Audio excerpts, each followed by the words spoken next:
এখানকার আর একটা জিনিস দেখলাম আমি, যে কোনো দোকানের মধ্যে অনলাইন ফেসিলিটিটা থাকলেও তারা লুকিয়ে রাখে।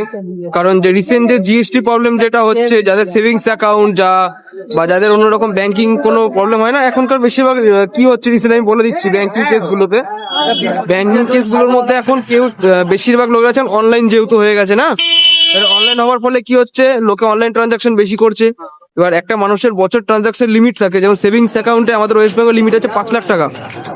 আর যাদের চেক ফেসিলিটি আছে তাদের লিমিট আছে 12 লাখ টাকা। এবার যাদের লিমিটটা ক্রস হয়ে যায় তাদেরকে লিমিট বাড়ানোর জন্য বা অন্য কিছু করার জন্য একটা অ্যাপ্লাই করতে হয়, তাতে অনেকটা জিএসটি কাটে, অনেকটা টাকা কাটে। এখানকার সেটা অনেকেই হয়েছে হয়তো এখানকার লোকের।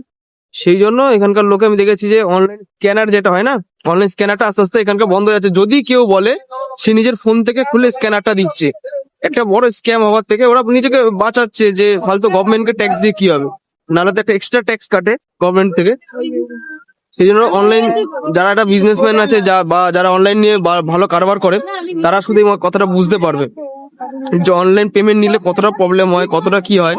আর এক একজনের যদি অনলাইন পেমেন্ট নিতে হয়, তো কারেন্ট অ্যাকাউন্ট করলে কি হয় বলতো, অনেক রকমের প্রবলেম হয়, জিএসটি প্রবলেম হয়, অনেক রকমের কথা বলতে হয়, তারপরে তোমার অনেক রকমের সার্টিফিকেট জমা দিতে হয়, অনেক কিছু করতে হয়। সেই জন্য অনেকে কারেন্ট অ্যাকাউন্ট করে না। কারেন্ট অ্যাকাউন্টের ফেসিলিটি থাকলেও কারেন্ট অ্যাকাউন্টে অনেক অসুবিধাও আছে, সেই জন্য অনেকে করে না।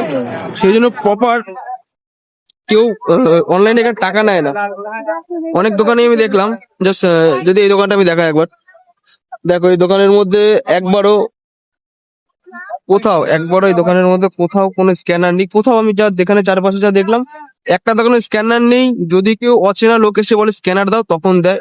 আর যেখানে আমি এখন অনলাইন পেমেন্ট করলাম, ওনার কাছে দুটো স্ক্যানার ছিল। আমি 500 কত টাকা পেমেন্ট করলাম, ওইটার জন্য আলাদা স্ক্যানার দিল। আর একটা দিদি পেমেন্ট করলো 100 কত টাকা, সেই জন্য একটা আলাদা স্ক্যানার দিল।